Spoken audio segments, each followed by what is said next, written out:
Estou dizendo cirurgião de coluna porque hoje em dia a gente sabe que a coisa está cada vez mais setorizada, né? E como a gente estava conversando antes, não é no sentido pejorativo, pelo contrário, se o ortopedista passa a se dedicar exclusivamente a uma área, significa que ele é muito bom nessa área e que tem muito movimento, porque senão não ficaria especificamente numa área. Mas o que chega mais para ti como doença da coluna?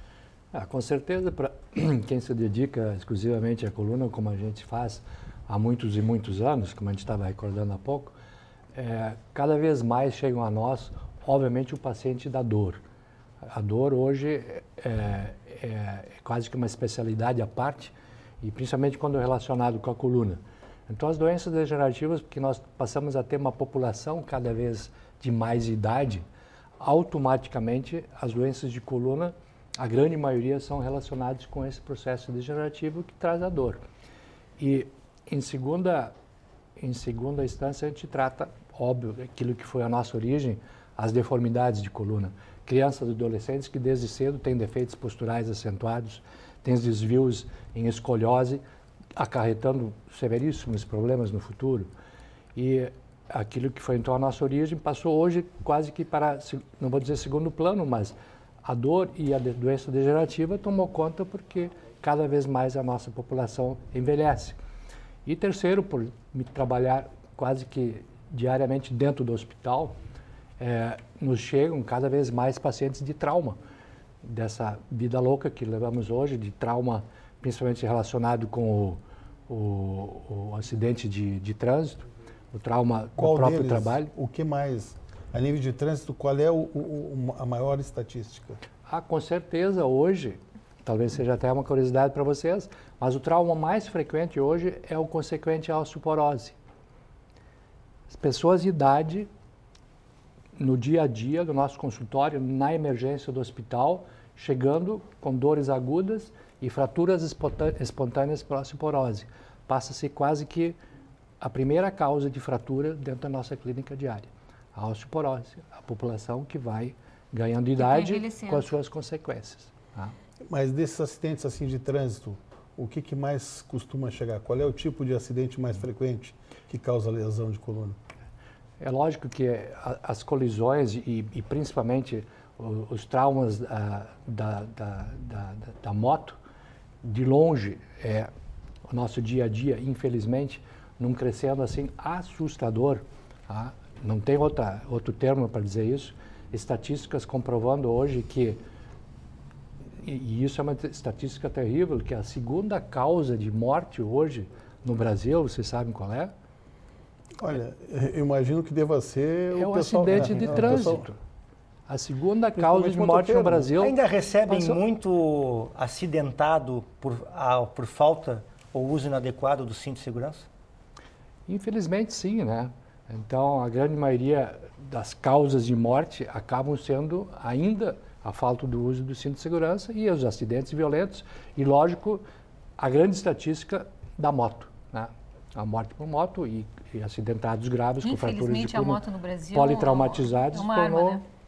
Mais que uma arma, infelizmente, mal usada, mal orientada, mal protegida no seu dia a dia, na formação daquele que vai usar a moto como método de trabalho e de sobrevivência.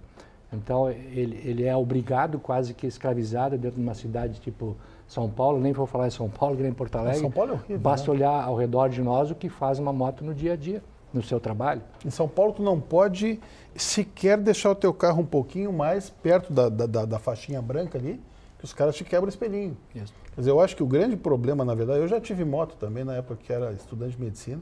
Eu comecei com bicicleta, que era o que eu conseguia comprar, e depois foi para moto. Mas por necessidade. Todos nós. Né? Mas eu não me lembro. O trânsito era outro. O trânsito era outro. Mas hoje em dia eu acho que o acidente por moto é justamente porque eles não mantêm a posição deles, né? Se tu não tomar cuidado em São Paulo e Rio de Janeiro, São Paulo, então é absurdo.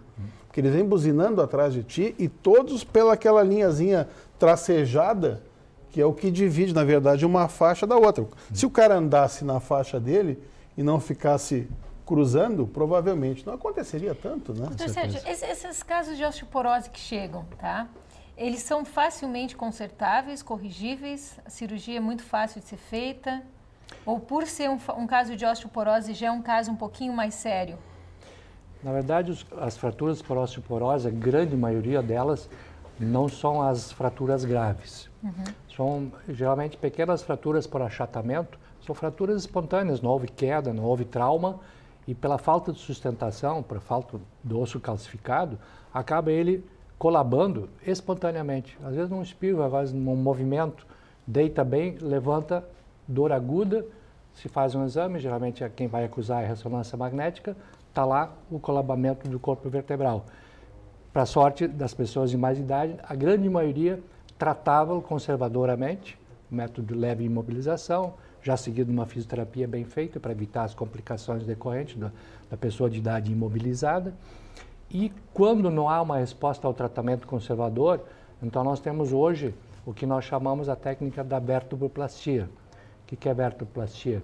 Vertebroplastia significa injetar para dentro daquele corpo vertebral colabado um cimento ósseo que passa a dar instantaneamente sustentação para aquela vértebra dolorida. E instantaneamente a dor passa. Isso é um grande avanço dentro da nossa área para as pessoas de idade não necessitarem usar prolongadas imobilizações que trazem complicações severas. Nós usamos então essa técnica em que se resolve rapidamente o problema. Isso é um procedimento fechado ou é cirúrgico? É um procedimento percutâneo, minimamente invasivo. Então, o paciente sob anestesia local, assistida pelo anestesista, o paciente está apenas sedado, não precisa de anestesia geral. Nós puncionamos a vértebra fraturada através do uso de intensificador de imagem e agora, recentemente adquirido, tomógrafo intraoperatório, a imagem tridimensional, nos permitindo ver a vértebra no seu interior. Então, abordamos com uma cânula e injetamos o cimento ósseo numa consistência de uma pasta de dente. E ela, então, injetada dentro da vértebra, com o intensificador de imagem ou o tomógrafo vendo o que está acontecendo, ele consolida através de uma reação exotérmica, liberando calor, a semelhança do material que se usa para o dente. É o metacrilato para prótese também? Metacrilato para prótese, de fixação de prótese. Então, ele petrifica dentro da vértebra, dando sustentação e a dor passa imediatamente. Então, a pessoa lá com seus 80 anos de idade, acamada, sem poder caminhar, às vezes semanas, em seguida vai para físio, fica de pé, não precisa colete, não precisa de imobilização nenhuma. Grande parte desses pacientes sedentários, né? Mas... Infelizmente, né? Como se torna... Normalmente, esses que chegam a ter essas fraturas, então, de osteoporose, isso é importante a gente lembrar, então, são os mais sedentários. Acontece mais com pacientes sedentários. Infelizmente, nós não podemos fazer essa correlação direta, porque a osteoporose, ela, às vezes, tem pessoas aos 40, 50 que já tem uma osteoporose grave. Tá? Não decorrente do sedentarismo em si, mas, lógico, agravado pelo sedentarismo, não tem a menor dúvida. E aí começam a fazer precocemente fraturas espontâneas. Infelizmente, a mulher no pós-menopausa é a grande vítima, né? Onde por defeitos hormonais acaba havendo às vezes até uma menopausa precoce. Eu vou te dar uma cortadinha, Sérgio. Os problemas, né, doutor Sérgio, que dá a osteoporose na coluna. E me diz uma coisa, tem como a gente evitar essa osteoporose? Tem como a gente retardar ela um pouco, evitar que esse problema de fratura de coluna aconteça? Com certeza que nós sabemos que a grande incidência de osteoporose ocorre, como nós estávamos falando há pouco, na mulher após a menopausa. Se ela se previne através de uma revisão com o seu próprio ginecologista, fazendo suas reposições hormonais quando necessária, se ela se previne mantendo uma vida ativa, fazendo seus exercícios, coisa que nós começamos esse programa falando, se ela se previne no aparecimento do problema, que muitas vezes é inerente ao próprio organismo, fazendo uso de medicações adequadas, que hoje tem várias, que permitem que se controle perfeitamente a reposição do cálcio no osso, é perfeitamente controlável e não se chega à fratura de maneira alguma, não posso dizer de maneira alguma, mas se diminui muito a incidência de fraturas, tanto de coluna, que é a grande incidência de fraturas de osteoporose, bem como as fraturas do colo do fêmur, que são as lesões mais graves que podem ocorrer na pessoa de mais idade na osteoporose. Então, há como prevenir. seguindo todos esses cuidados que nós enumeramos. O exercício aumenta a densidade óssea, né, Zanin? Ajuda a manter a quantidade ou diminuir o mínimo possível a quantidade de cálcio no osso. Qualquer tipo de exercício, porque antigamente se pensava, há cerca de 12, 15 anos atrás, se pensava que somente exercícios impactantes, como corrida, tênis, futebol, ajudassem nesse processo. Hoje em dia você sabe que até mesmo, e principalmente exercícios como musculação, né, auxiliam nessa finalidade.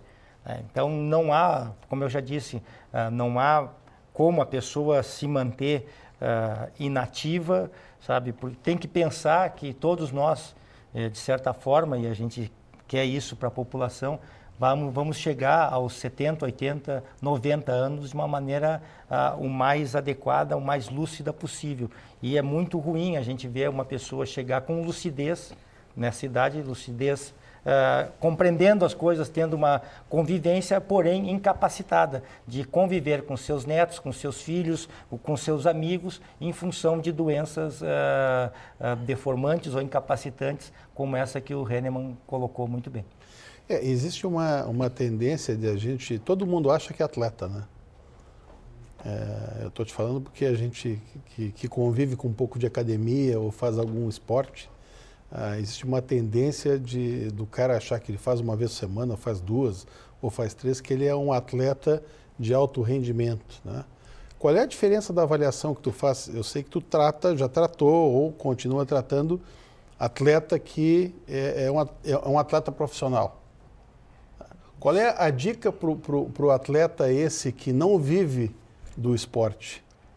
Qual é a maior dificuldade que tu tem em tratar esse tipo de gente? Primeiro, em convencê-lo, como tu muito bem colocaste, em convencê-lo a notar que ele é um advogado, ele é um engenheiro, enfim, um médico e não um atleta, ele não vive daquilo. Então, fazê-lo entender que ele, para poder praticar com segurança seu exercício, ele tem, e é uma das coisas que a gente insiste muito, ele tem que ter um preparo para isso. E esse preparo, via de regra, se dá fazendo musculação. Então, para exercer bem o seu golfe, o seu tênis, o seu futebol de final de semana, ele tem que estar com a musculatura preparada. Porque a memória que a pessoa tem da sua adolescência, da sua idade adulta mais jovem, é muito recente mesmo para quem tenha 45, 50, 60 anos.